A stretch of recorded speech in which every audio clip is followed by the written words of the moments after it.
You know wat ek geleer het, al was ek in die tronk, het ek geleer dat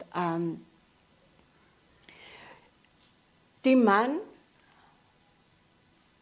hoe kan ek nou sê, die man maak het so, dat jy moet glo, hy is die provider, sonder hom kan jy niks doen nie. Hy is die broodwinner, hy is die ene wat voorsien vir jou, vir brood op jou tafel, vir klere aan jou lyf, alles. Maar, wat hy vergeet is, jy as vrou, kan die very same ding doen, as wat hy kan doen. En dit is hoekom ek sê, jy as vrou kan uitstap, enige tyd, wanneer jy voel jy het genoeg gehad.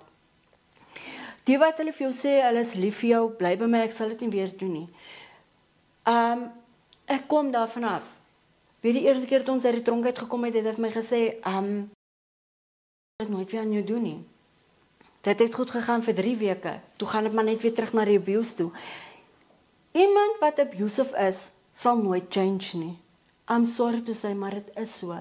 Maar jy as vrou kan opstaan en kan sê genoeg is genoeg. Want 'n vrou kan uitgaan en kan 'n werk gaan kry. Jy kan ook vir jouself kos op die tafel sit. Jy kan vir jouself klere gaan koop. Jy kan vir jouself alles doen wat 'n man vir jou gedoen het. En jy hoef nie te glo alles gaan net oor liefde nie. Want alles gaan nie oor liefde nie. Want liefde is nie genoeg om vir jou te gee dit wat jy wil hê nie.